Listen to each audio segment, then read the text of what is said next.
Yeah, I really don't approve of this. Okay. And then this is Jen.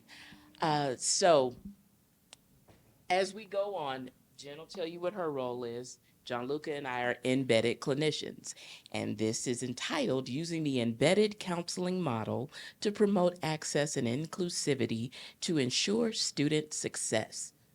So that's what we're doing. Now, one of the things that we at CAPS do is we're really big about being intentional and being connected. So, with the embedded program, even though we're at different sites, we're still connected to CAPS. So and you'll see a slide about that later, but one of the things that we always do is we have something called a circle question. And it's how we start anytime that we're together with CAPS personnel, and it's like a check-in question to see how things are going. And so we will ask one question, and then we hear from everyone what their response is. So since we have a small group, we can do that. So our circle question for today is, what is one thing that you have learned today during the conference?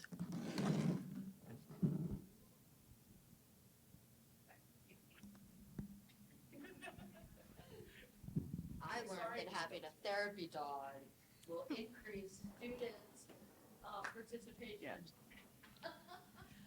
Yes, That- it does. I guess campaigns don't work. They're not effective. I learned that it's important to have peers involved in your programming. Anybody else? Okay. Oh, I don't need, I have a teacher voice. Okay. I learned about a cool book I can use with my class in further science, the circle binds. We talked about gender. I thought that was very cool. Anybody else? The circle question is, what is one thing that you learned today so far during the conference? And the reason why we do this is it's a way for us to all be intentional and connected, and to kind of bring us all to one place to be on the same page. So you can share if you want to, if you don't, you ready? Sure. I haven't been here super long, but I think one thing that was more so affirming than necessarily learning, just kind of allowing people to speak up for themselves and tell their own stories, and listen and believe them in that. So, yeah. Anyone else? I think learning about different programs that I could potentially bring to my campus during the keynote. Okay. And would you like to share? I know I threw you totally under the bus. The importance of student buy-in and volunteers. I thought it was funny when she said something about giving out pens and notepads, and they like roll their eyes and what they want is so not what we would think. Like, I would not want to be like that, but so I thought that was really important. Yes, I would be appalled at a fanny pack and what was that, the sleeveless little shirt? Tank. Oh, The no, tank top. Never a tank. Not even a tank top with a muscle tank. Oh, Mhm. never. No, no. It's too much in me to have a tank. Okay, so this is the next one. So this will be Okay. Jen. All right, so we'll hand it over to Jen now. So I have actually been at the University of Cincinnati for a very long time. And so of the presenters today, I'm the one that has the longest tenure and the one who was involved with the beginnings of the embedded model. So essentially in 2018, so that's already 5 years ago, the quest began to figure out how we could create what we call our community of care. So, as you know, you need to get that buy-in with upper administration. So we started with the Board of Trustees, talking about how the community of care would help with our risk management plan.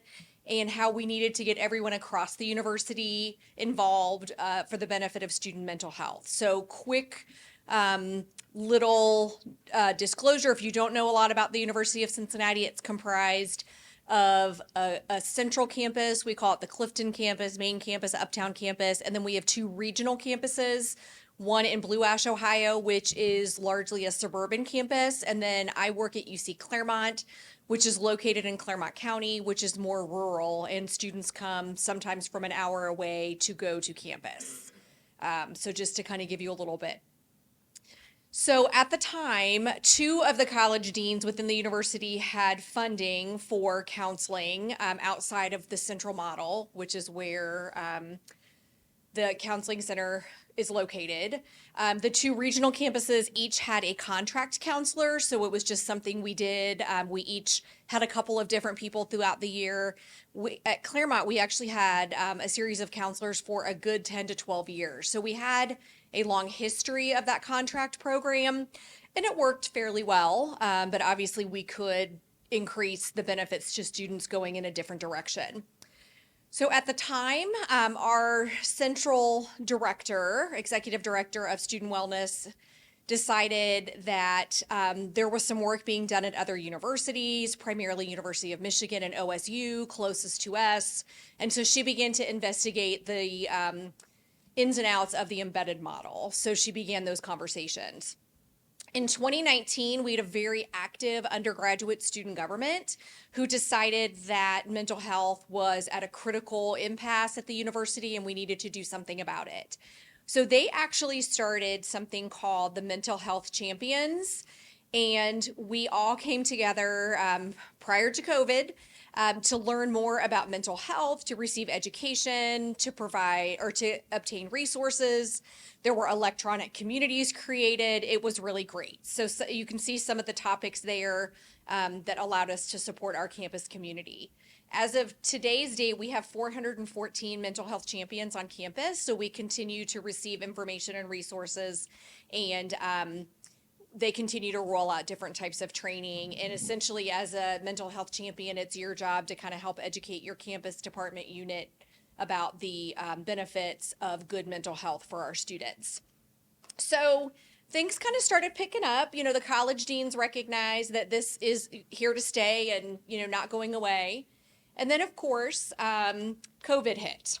So at that same time, CAPS, which is Counseling and Psychological Services, hired an associate director of community engagement and operations. And so Dr. Aisha Evans fills that role, and most of her job is outreach. So essentially, she was charged with working with each of the colleges to figure out how CAPS could better support them in their operations.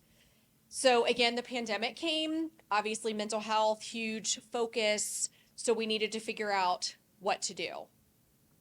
In the spring of 2021, UC hosted a virtual embedded conference with folks from the community and other colleges and departments across the university. And then in the summer of 2021, the first embedded counselor was placed, which was on my campus as a regional. So how that happened was our contract counselor resigned. She actually took a job at another institution. And so that opened up a conversation to revisit, gee, do we really want to try this? The contract counseling model, again, we worked with a local agency. It was great, but there was a little bit of a disconnect between community counseling and what happens on a college campus. So that gave us, again, an opportunity to tap into a larger network. So that counselor actually is embedded on our campus. So she works 40 hours a week on my campus, reports to me as a dotted line informally, and then reports up through CAPS formally for supervision and, you know, everything licensure and accreditation and all of those kinds of things. Again, it's really nice because CAPS keeps all the records. So there was already a policy in place in terms of, you know, how the records were done, how the appointment system works. All of that happens independently, and, you know, we don't need to worry about that like we did with our contracted employee. So at the same time, the executive director of CAPS got some institutional support to build the program.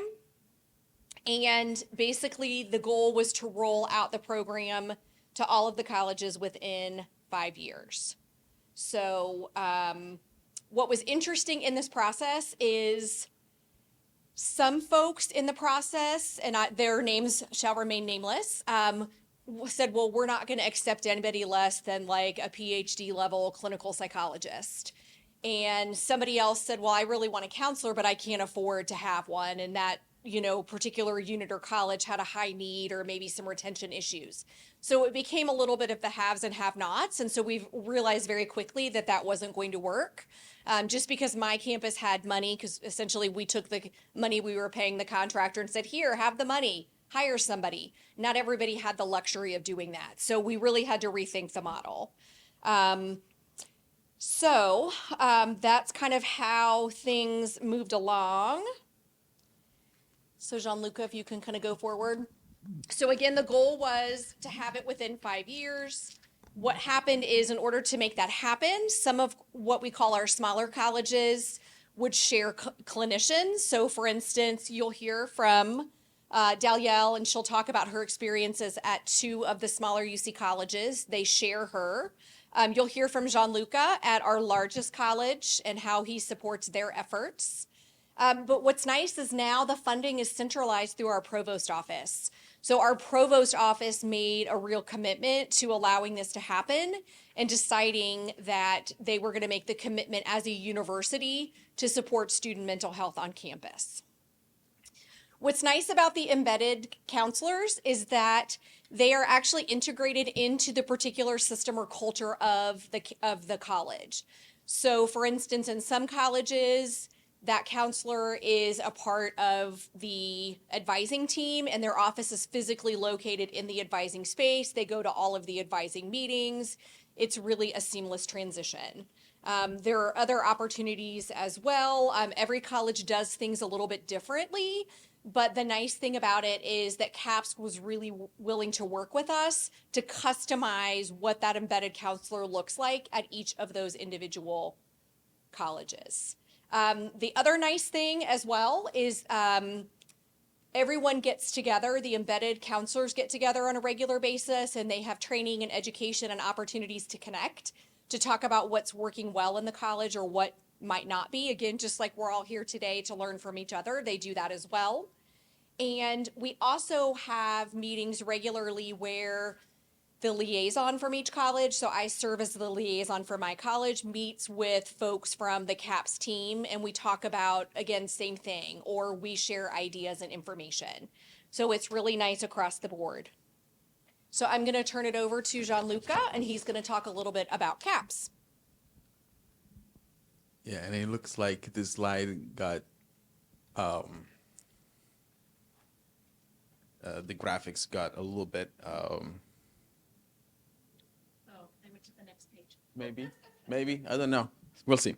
But these are some of the values that kind of drive the program and the choices that we make. And the first value that I want to highlight is respect and care in all relationships. When basically we are looking to build a program that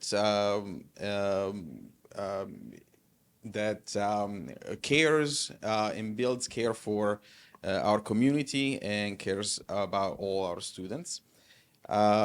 The second goal is that drives this program, that drives CAPS in general. Okay, so these are the goals, the CAPS goals. Okay, and so everything that we develop is driven by these goals. Is organized teamwork, and basically this goal is about collaborating across campus to different communities on campus. And to promote student safety and the well-being of students. And this is, in the theme of this conference, this is really speaks to breaking down those silos that are part of every, I think, higher education institution.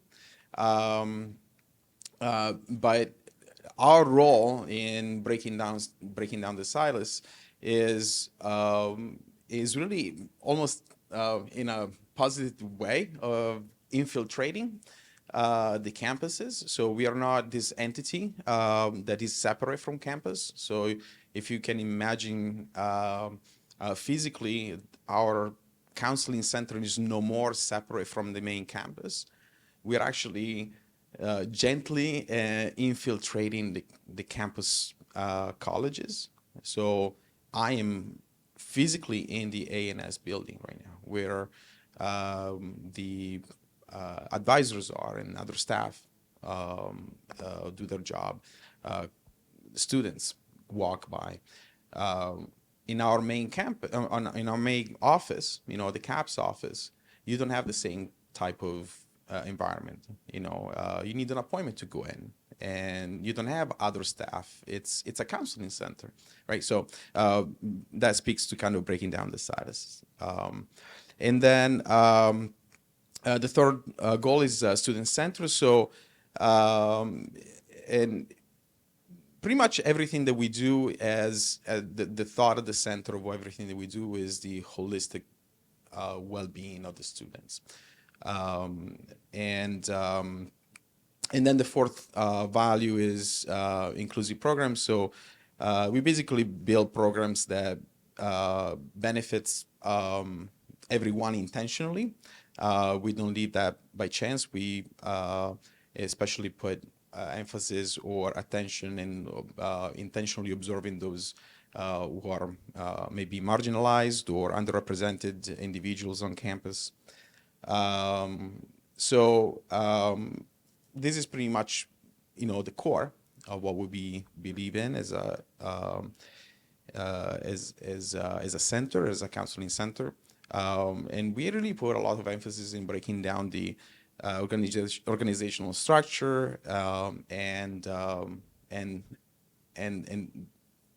as I learned about the theme of the conference, the breaking down silos, it really fits with our model. What we are really doing is going against, and I have some examples later when I talk about my specific college. This is a little bit the timeline, and to kind of share with you how we developed. And remember, this is right in the middle of COVID. So you can see a lot of progress in a very short amount of time. There was a lot of positive interactions with the campuses, the satellite campuses, and the colleges and the administration as well. So there was buy-in from all fronts. So we started in 2001 with these two, Clermont and Blue Ash. These are satellite campuses. And then we added different departments. So in 2002, I came on board in June 2002 in arts and sciences, and then in May, and then when did you come on board? In December 2002. So that's when Daliel came on board, and then recently in May we added the College of Medicine, and so there are about 14. Oh, and College of Business as well. Yeah, that's also the new one that didn't make it into this slide because it's very fresh. That was like yesterday. So I think the goal is 14 or 15 embedded counselors in the university. So we are more than halfway, and basically 2 years since we started this. Okay, the next thing that I want to talk about is our STEP model. We realize that different students will come in with different needs, mental health needs. And so our idea is not to have one package for everyone that fits everyone, rather have a stepped care model. And so this is a little graphic to kind of illustrate what are the services that we offer. So you can have the lower level of the model, where it's basically self-care, self-help, online and self-driven type of help. Okay, and we have a couple of apps. One is the Calm app that we are providing to all our students for free for 1 year. And then we have Tao, which is an app that we use as resources, and we also use for virtual meetings because it's got a protected connection. And then other self-help resources. Then we have community-based prevention. That's the next step up. And those are outreach events that we do. We have all the counselors, all the therapists pretty much make an effort to make presentations or consultations. We go out and actually inform, educate either the staff or the student population whenever we get a chance. Okay, so those are outreach. We are present when there is an event. There was recently something that I was part of. One of the administrators had made a formal apology. There was some cultural stuff involved with that apology. And so they asked us to go out there and be present in case somebody needed to talk on the spot. And so I was there just for the students and for the staff and had some conversations afterwards. That's part of outreach. And then we have peer-to-peer, especially the Bearcat Support Network and Sky at UC. Those are two student-led self-help groups, basically, and staff from CAPS consults and becomes basically a guiding figure in those spaces. Psychoeducation, so we have Let's Talk, which is drop-in sessions. It's not therapy. We just have 15-minute sessions. Students can log in and schedule themselves. And it's very easy. You know, some students have, there is still a stigma, you know, about mental health. So going to a therapist, some of the students have questions about that or doubts. And so these 15-minute sessions that is not therapy, you're just talking to someone, make it more accessible. So that's Let's Talk, community wellness groups, and workshops.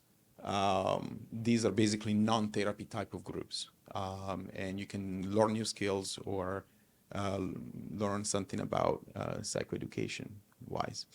And then we have group-based services. This is actually, we're really strong in this department. We have therapy groups, several of them. I tell all my students, I wanna go to each one of these groups.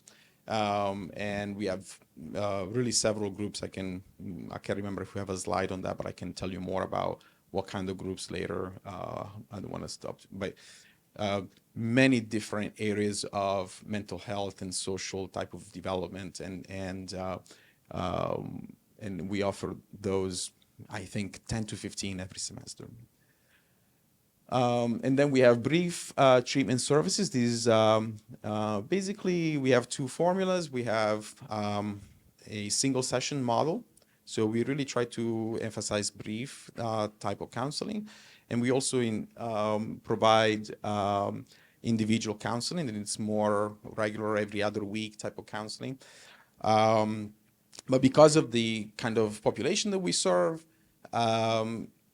if there is a higher level of care that is necessary beyond that, so say a student really needs someone on a weekly basis because there are just mental health problems that is outside of our scope of practice as a campus counseling center, then we have referral services. And so that's the next step. It's we have lots of connections with different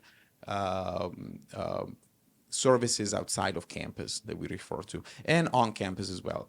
For example, psychiatry, it's somebody they can, it's a service that we can refer on campus, but outside of CAPS. So that's a little bit of a panoramic view of what we offer and the model that we chose, that is stepped care. So when a student comes in, we can identify what is the need there. Did you have a question? Yes.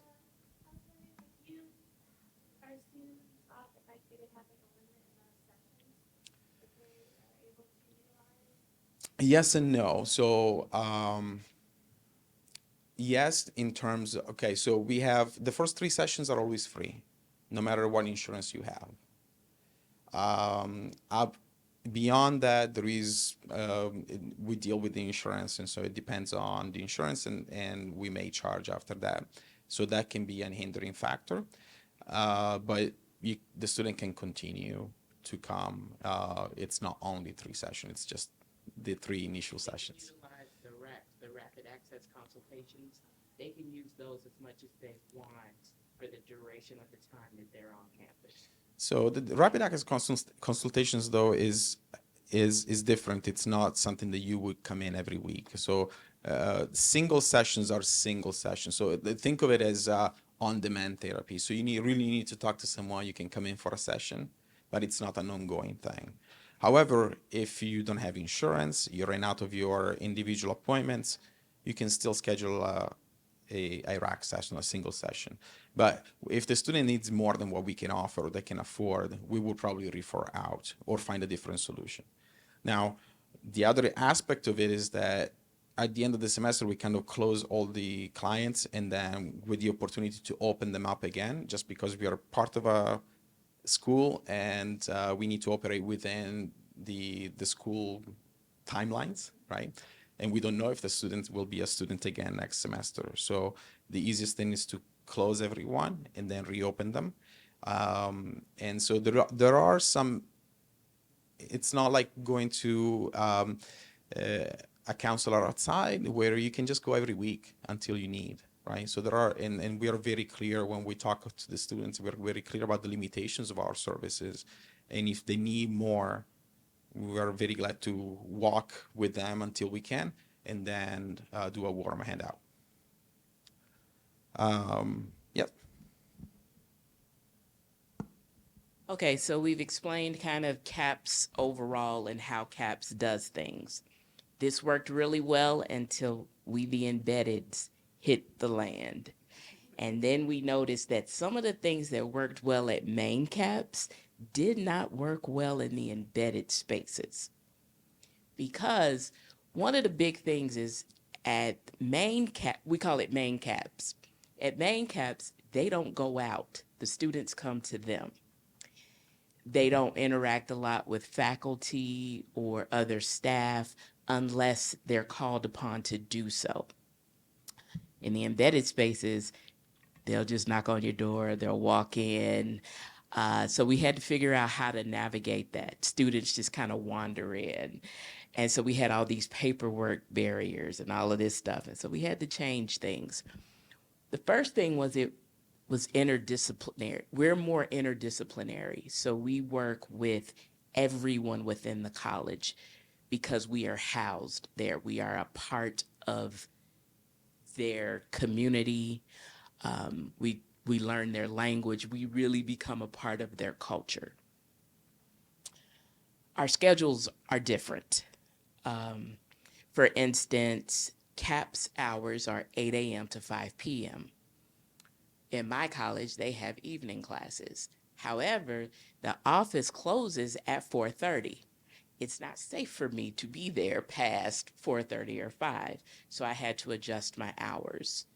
I think John Luca's hours are different. Whitney's hours are everybody's. We dependent upon what the need of the college is, that drives everything for us. The next thing are walk-ins. I mentioned that we get a lot of walk-ins. Now, for John Luca, that's an issue because he has the largest college. So he has to navigate walk-ins differently than I do or than Whitney does. Whitney was the one who was supposed to be here, but she is ill. So we have to give a shout out to her because she put most of this together. So we do not want to take ownership for her work. But her walk-ins are different because she's in a satellite campus. So we all do things very differently. Faculty and staff connection. So on one hand, it's awesome that the faculty and staff get involved. On the other hand, it's a big old issue because they think that everything is a crisis, where most of the time it is not a crisis.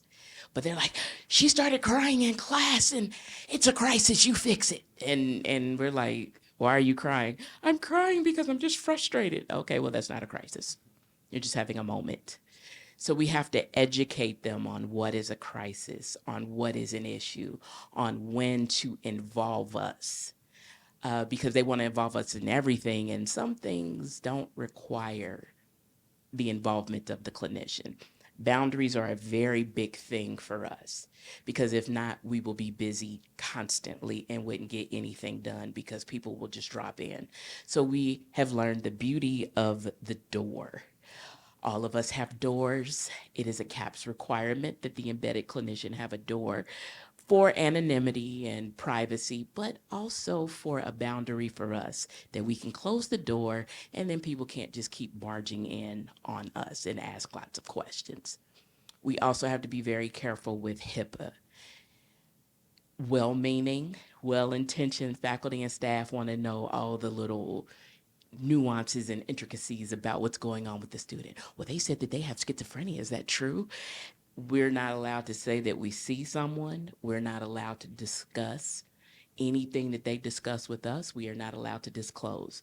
We can hear their concerns. We thank them for bringing the concerns to us, but it ends there. We really cannot discuss what's going on with the students. That is very hard for faculty and staff. Well-meaning, well-intentioned, little nosy. So the next thing we have are warm handoffs. So sometimes a professor will bring a student down. Sometimes they will walk a student to CAPS if they are truly in crisis. And what we'll get to later is one of the things for me is because one of my colleges is literally 40 minutes walking from one side of the campus to the next. So if a student is in distress, they're not going to walk all the way to CAPS. It's far easier just to walk them down to my office and then we kind of come up with a plan and figure out what to do. The beauty is we are always backed by the CAPS staff. So if we are inundated in the embedded space, all we have to do is send a Teams message or call and say, hey, I need some help. Somebody needs to come. And there is someone who can come and help us out or help us to triage over the phone. And they're really, really good about that. On-site collaborations. Oftentimes people come into the embedded space, come into our offices, and we're trying to figure out how to best serve students. One of the things I think that the embedded clinician serves as this model or this person that, hey, I stand for the students. I want the best for the students. Help me to help you all serve our students better. Keep us in the loop, tell us things, and then we just collaborate. And so then that's when we show up at different things, or we'll say like, hey, let's have a workshop on anxiety since everybody's anxious. Hey, let's bring the therapy dog in. Let's play with Sammy. John Luca will have Sammy all day. And the students just come and gravitate, and it's just a way for us to build connection. Safety procedures. What's safety procedures? So the thing about that is everybody's safety is important. The student safety, our safety. I know at main CAPS we have panic buttons in our offices. Here in the embedded spaces, that's one of the reasons why we keep the same hours as they do, so that they always know if we have a student in the office. We tend not to have a lot of sessions where there's no one else present, just in case there's an issue. I have, in one of my places, there is a staff that like kind of checks them in. In one of my spaces, it's not. So we just kind of have to set those boundaries of, can a student just bust in on us? Or should we just walk them back? Are they supposed to just wait out? And those are all safety precautions. Outreach. Outreach is our bread and butter. And our director of outreach is Dr. Aisha Evans. And you can tell when she started, we were here. 302 hours of, well, no, I guess it was all of CAPS did 727 hours when Aisha started. It's doubled now. She is big on outreach. She wants us to get out there. Of the 1492.92 hours that we have done in this year alone, the CAPS embedded clinicians have done 62% of it. The majority of our job is outreach driven. We are trying to set up meetings. We are trying to show up. We are trying to get in front of the students and in front of the faculty and staff. We are really trying to ingratiate ourselves into the system. It takes a lot of work. So here are some of our outreach services, and we're very specific per college. So some colleges need a different type of outreach than other colleges. So we'll go in the classrooms. We will have student groups. We'll attend department meetings. We'll attend advising meetings or student success or faculty meetings, or just anytime the college gets together, we show up. At commencement, we volunteer our time, we show up. Anything that they're having, we show up. Now, my college is a little different because I'm in CCM where they're constantly having concerts. I don't show up to all of those because they have concerts all day, every day. I have a quick example of the ways we show up. For example, we had a death in the dorm of someone that died in the dorm, and so the person happened to be in arts and science students. So the first thing that was done was contacting the communities around the student that would be supportive. And then we made time, the director, the associate director, and myself, to take turns and visit the classrooms where the student, who was a freshman, attended, or the clubs or the communities that the student was attached to be there for the students who survived, the student who died. And that's really part of that effort that we make to be in the spaces where the students are. Okay. Yeah. So I had a death in my college, and so they were very tied to this community that's off campus. So we went there that evening to let them debrief and to teach them about healthy grief. So we've talked a lot about Sammy. There he is. Isn't he just as cute as he can be? So we do mental wellness events. I host a First Friday wellness event at CCM. We're really big into awareness months. So we're always highlighting those or putting out some information on social media about the particular awareness. Fresh Check Day. That's where we do a massive tabling event for the university. We attend orientation and we participate in orientation. We have open houses, fall festivals, the spring fling, our welcome week. We are just trying to do everything we possibly can to be in front of them. And the dog is helpful. What does involvement in orientation look like for you? So for me, for this year, and John Luca can talk about what it looks like in A&S. So for DAP, they have 8 orientation days throughout the summer. I will talk for 10 minutes at each one, just about the services I provide, how to find me, and what I look like. For CCM, I am going to have an hour during orientation week where I am going to discuss imposter syndrome. Imposter syndrome is a big thing in both DAP and CCM. I want the parents and the incoming freshmen to be aware of it so that when it happens, they're not caught off guard because they all suffer with it at some point. So I think that's a good first thing to kind of introduce to them. So I will host 2 of those. One the week of orientation and one during the first week of class. What do you do in orientation? Yeah, so I think that that does that answer the question, or I think we're going to talk more about what we do in our individual departments. So you'll hear more about that. Just a couple of notes about how we connect with the students. Just because we're embedded counselors, that doesn't mean that we are separated from the main UC CAPS.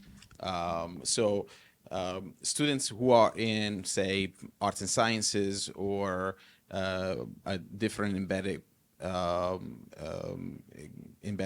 space, that doesn't mean that they're stuck with that counselor. So I often tell my students, you're not stuck with me. If you want a female therapist, for example, you can request that. And vice versa. I sometimes see students, although that doesn't happen very often, who are not in my department.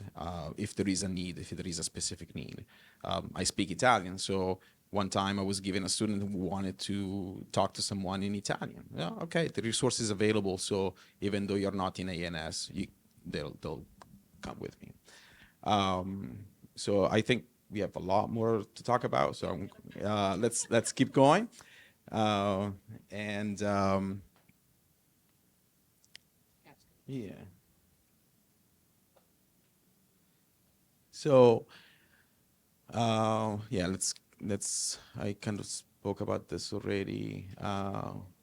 Equity and yeah. So I think you were gonna. Oh, it's me again. Yeah, I think it is you. Essentially, we'll go to where the students are. I mean, I think Danielle said that earlier, right? You want to add some stuff about Yeah. that slide? Just real quick, for equity and inclusion, I am very intentional. So, for instance, I found out real quickly when I got there that there is, we can do better with our Asian and international students. And so I have been in meetings with Asian professors about how to best serve our Asian students because we were kind of missing it. And we could have done, there were things that we could be doing better. And so we're starting to develop those relationships across campus to better meet the needs of all of our students and not just a pocket. Another thing I do is I decorate my door every month. We did it for Black History Month, and then I'm like, well, we have more than Black students. And yeah, I'm a Black woman, and yeah, I'm down with Black History Month, but we got every month. So what I've taken on, which is a lot, I find for every major that's represented in CCM and DAP, I find a representative for whatever the month is, and I put it on my door and highlight it so that they know that, hey, there's an Asian architect. Hey, there's a Hawaiian musician. And it's a way, they've told me it's very inspiring for them. They love the door. They love to see what I'm going to do with the door. So it's my way of being intentional and really hitting the DEI. And they love that every month something is represented. And I'm about to go crazy for Pride Month. So they're looking forward to that. So just real quick about UC Clermont, that's our friend Whitney at like a orientation event, so students can come and see her and see her face and, you know, match everything. We have a huge Halloween tradition on our campus. All the faculty and staff dress up. So that's just an example of, you know, costumes. And then that's an example, Phil, when I talked in your session about the coping kits, that was a Whitney initiative. And so that's an example of the Stress Fest where students can come through and put those together. But basically, in the interest of time, UC Clermont, we are all of those things. So we are a little bit more unique than some of the other colleges within the university. And I think the next slide is just like a quote and some ideas of activities, which I believe you can look at those later when you have access to the PowerPoints. And I'm going to let Jean-Luc talk about arts and sciences. Yeah, so the reality in arts and science is this, that there is my office is like on a hallway, right? So My office is right where the passage of people walk, students walk. So there are logistical things that go on with being an embedded counselor. I don't have a front desk. I don't have somebody who is going to welcome people in. So I need to do a lot of that work myself, and kind of establish what the boundaries are. Um, and so I'm in the largest college. That means that there is a lot of work, more than I can handle. So I need to pick and choose and be very intentional about what is it that I'm going to offer and where am I going to be present and how I'm going to rely on the help of my colleagues and main caps. Okay. And these are some of the events that we do. This is talking about collaboration. This one was a mini series that the retention team put together, and they said, can we collaborate? So I basically taught their classes, but they did all the advertising. They talked to the students to see what were the relevant topics that they wanted to hear about. And then we had ANS Cares, which is another group that is all about well-being and mental health. And so there was a collaboration there, and I was present for it. And that's just an example of my Healthy Headspace, which is a wellness group that I run every semester. Right. And I'll hit mine real quick. So, as I've said before, I am the second embedded clinician that has 2 sites. My sites, though, are as far as the east is from the west. So 2 days a week I'm at DAP, 2 days a week I'm at CCM. I do not let them intermingle, because I want to be dedicated to both. I want them to feel like they have me, all of me. They're very similar student bodies, high stress, artistic, highly emotional, eating disorders, anxiety disorders, imposter syndrome. Those are the things I see. So I'm always learning. I'm very curious about what they do. The things that they wanted in an embedded, they were very specific about my position and my role.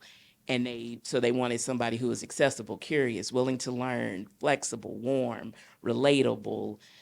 They wanted the students to feel safe, and they wanted me to be the person to bridge the gap between CAPS and DAP and CCM. So I'm learning 3 systems at once. I just got here in December, so. You're doing great.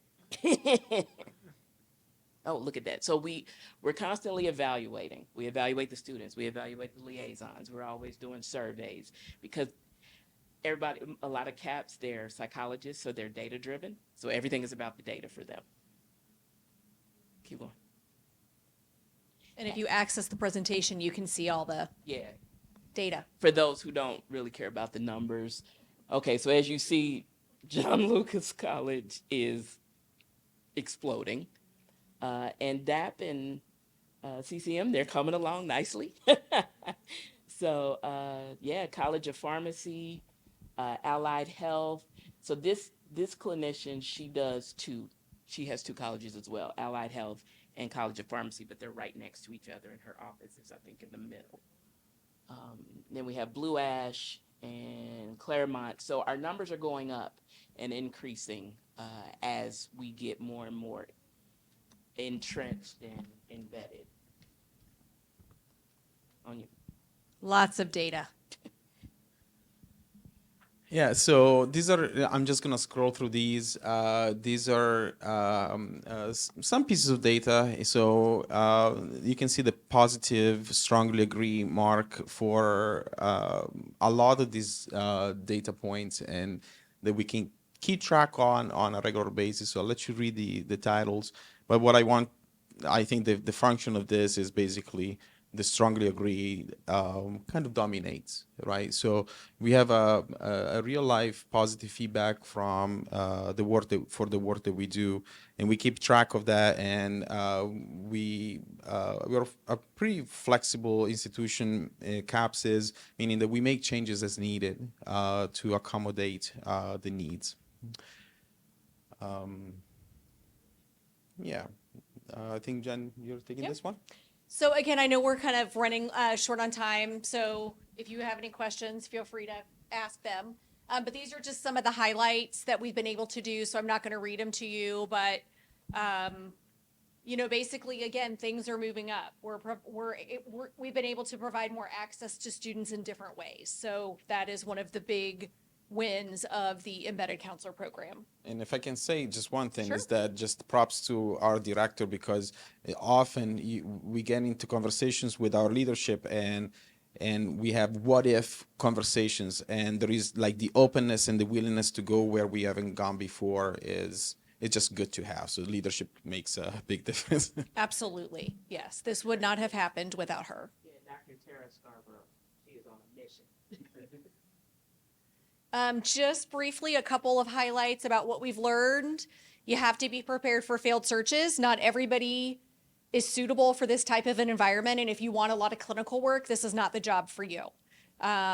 So that is something that we've learned along the way. Our first search failed. So, and I think CAPS is very open to the right fit. And so you have to make sure the right person is going to be able to do the job and reach the students, because it's, again, CAPS is very student-centered. Again, shifts in staffing. So Danielle talked a little bit about that. I know Whitney, we have a lot of online students at Clermont, and if they live in the state of Ohio or Kentucky, which is where she's licensed, she can see them. So that means one night a week she does evening work. She usually does it virtually because they're virtual, but that was something that we needed, and thankfully she was able to adjust her schedule to do that. Space concerns, John Luca just talked about that. He's in an office off the hallway. So what does space look like for your person? And then also, what's the onboarding experience look like? Dalielle just said it, I'm learning 3 systems. She's learning 2 colleges and a department. So there are definitely some challenges to the process. Just a couple things looking ahead. Obviously, we've already, it's not even been 5 years, and we've had almost everybody deployed across campus. So what about those colleges that don't have an embedded counselor? What about Gianluca, who's in a college that has like 2,500 students and he's one clinician? How do we help support him? The DEI work, especially with House Bill 83 and some of our populations of students that are marginalized or underrepresented in some way, and how is that House bill going to continue to affect them? Always the data, right? That's how we've been able to get additional funding and additional resources, because we have the information to prove that this is a need on campus. And then also how things are going to shift across the university. How are things within colleges changing? How can we keep up with that? Making sure we're continuing to meet the needs of students. All right. And then we created an action plan for you, and I think my friend in the back next to Dr. Christine did not get one. Again, you can get the fillable copy if you go to the presentations. And originally we were going to have people work in small groups, but we have a small group. So that just gives you some things maybe to think about what you could do on your campus or within your community, and figure out, okay, maybe I can't put one in every college, but maybe I can put one in the Black Student Union, because we know that that group of students really doesn't have access to counseling based on what you said. If they're not coming to counseling because they have to walk by the police station, then how can we go to them and get a resource that goes to them? So just some things to think about. Again, you can pull that up when you can access the presentations and get the actual digital copy. But do you have any questions that you haven't already asked? Yes. It's probably too early to tell, but are there any ideas of how Senate Bill 83, which now moves to the House, could impact? I mean, it's not like people are being, I don't know how the tactful way to say, Just say it. but it's not like people are being indoctrinated in any Correct. specific mode of thinking. It's about providing services to people. But we live in a world that's become pretty dumb in terms of thinking, so I'll just be blunt about it. And I'm not a super conservative or super liberal person. I'm more of a moderate, but it just looks like people have just put on their stupid hats, to put it bluntly. I think too, I just happened to go to a webinar yesterday that was all about Gen Z. And, what I learned is that the Gen Z group is just totally disgusted with politics. Like, they just want to push everybody out and start all over. And Count me in. Yeah, and I think again, a lot of that goes, I think we'll see an increase for services because people are going to continue to struggle with how do I manage my life within this new world? And so I think that we're going to see an increase in services. And as the polarization of this country continues as well, we're going to continue to see an uptick in services because people are, not going to be able to cope, and people who are in classes that have been previously protected and are not protected are also going to need support and guidance. So personally, I think the service level is going to go up for everybody. And That there would is- be my guess. Yes, and there is some there is a school level application to this subject, but also when I'm in a room with a student, that's their private time, and I am protected by law in the way I practice. Okay, so there is a institution-wide topic that we can talk about, and then there is also how can I, as a counselor, be there for the student who is being marginalized, and that's a very individual type of work. And in parentheses, some of our counselors and some people in CAPS have taken upon themselves to be active and in a way that we think is best for the students. So there is that activism piece that is voluntary. So we're at time, but we're going to be here. So if you have any other questions, feel free to come and ask us. Contact information is on the next slide. So again, I'm assuming they can access that online after the conference. So you can feel free to reach out to any of us, and we're happy to chat. Thank you so much for spending some time with us today. Do you want to take it to the next slide if anyone wants to take a picture right now before it gets uploaded? No, It may not, I don't know. Oh, yeah. Sorry, thank you. no, yeah. I misunderstood you there for a minute, friend. Sorry. I was like, what?